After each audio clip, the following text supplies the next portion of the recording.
Vamos con la lista de reproducción de errores de medición. Para ir hablando y comenzando este tema, yo quiero empezar diciéndote lo más básico de la ciencia. Lo más básico, el conocimiento más inicial que hay que tener para estudiar esta área. Así que te quiero contar de qué es la ciencia. La ciencia es el conjunto de conocimientos organizados, jerarquizados y comprobables obtenidos a partir de la observación de los fenómenos naturales y sociales de la realidad y también de la experimentación y demostración empírica de las interpretaciones que le damos. Estos conocimientos además son registrados y sirven de base a las futuras generaciones, así que la ciencia se nutre a sí misma, se cuestiona, depura y acumula con el paso del tiempo. Esto es muy interesante, este último punto, del que habla de que ella misma se nutre, porque te voy a contar una historia, una anécdota. Newton, el famoso de la manzana, fue el primero que empezó a hablar de la gravedad.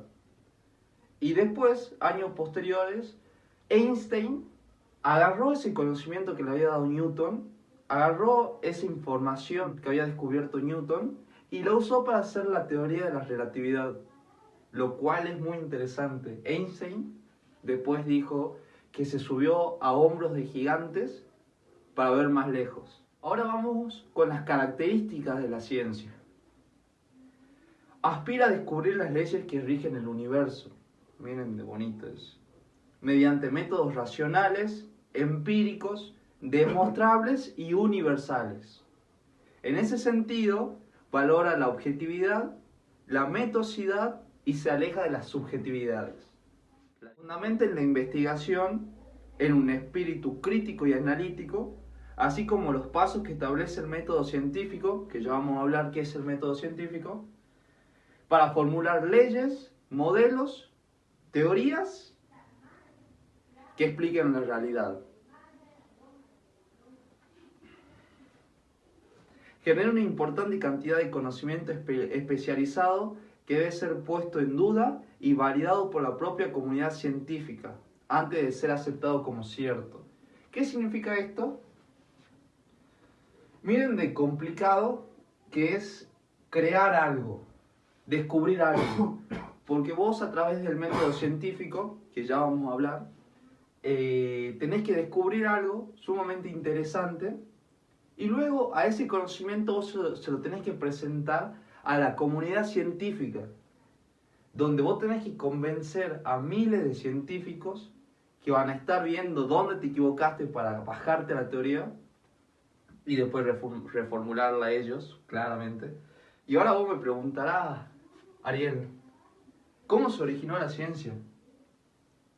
Y yo te digo que la palabra ciencia proviene del latín scientia, o conocimiento, que en el siglo XIX se empezó a emplear el término científico para referirse a quienes practicaban lo que se llamaba filosofía natural. Esto es, el estudio de las leyes de la naturaleza. Clarito. En la antigüedad, la búsqueda científica estaba unida al pensamiento religioso, ya que en la mitología eran las únicas formas de explicación disponibles para el ser humano. Antes, nos acordemos de que nosotros le atribuíamos a fenómenos como la lluvia, las malas cosechas, el sol, el movimiento de los planetas, le atribuíamos el porqué, el significado a dioses, lo cual hoy en día sabemos que no es así, ya porque el conocimiento avanza y tenemos muy sabidas, muy estudiadas los fenómenos el porqué de cada fenómeno del que te acabo de hablar. Esto cambió en la Grecia clásica, al surgir la filosofía, que era una doctrina de pensamiento no religioso, cuyo fin era reflexionar y tratar de hallar respuestas de una manera lógica. Tiene mucho sentido, la verdad. Para mí es ese contexto de historia donde surgieron pensadores como Tales de Mileto, Platón, Aristóteles. Luego, el surgimiento del catolicismo como religión oficial del Imperio Romano originó que el conocimiento científico vuelva vuelva a manos de la religión, ese pensamiento religioso. Lo cual tiene mucho sentido porque yo vi películas sobre el catolicismo, sobre la antigua Roma, y la religión era una doctrina, era una hegemonía donde te imponían ese pensamiento. Entonces tiene mucho sentido que la religión también tome cartas en el asunto, en la ciencia, y trate de manipular a sus creyentes desde ese punto. En el siglo XV se produjo el Renacimiento y nuevas mentes comenzaron a cuestionar lo que se dictaban en los textos bíblicos. Aumentó la confianza en la interpretación racional y empírica de la evidencia. Y ahora, ¿cuáles son las ramas de la ciencia? La ciencia tiene 3 ramas. La primera son las ciencias naturales, que es el estudio de la naturaleza empleando el método científico para reproducir en condiciones controladas los fenómenos en los que se interesa saber. Se la conoce también como ciencias experimentales, ciencias duras o ciencias físico-naturales. Y lo son, por ejemplo, la filosofía, nada que ver. Lo son, por ejemplo, la biología, la física, la astronomía, la geología, etc. Luego tenemos las ciencias formales, que son las que estudian sistemas puramente abstractos. Sus objetos de estudios existen solo en el mundo de la mente, y su validez se deriva no de experimentos, sino de axiomas, razonamientos e inferencias.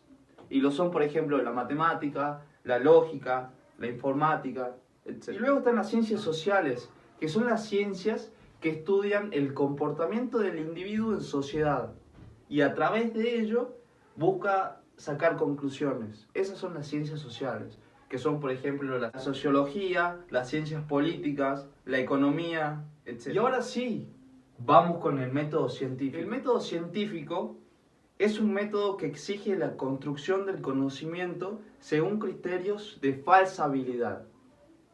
¿Qué es falsabilidad? Que pueda ser sometido, que debe ser sometido a potenciales pruebas que lo contradigan. Y de reproductibilidad. ¿Qué significa reproductibilidad? Que cualquier ser humano, cualquier individuo en cualquier punto de la Tierra y hasta del universo, te diría yo, tiene que ser capaz de verificar el experimento que nosotros demostramos. Una y otra vez lo tiene que verificar, llegando siempre al mismo resultado. El método científico tiene pasos, que acá los voy a poner.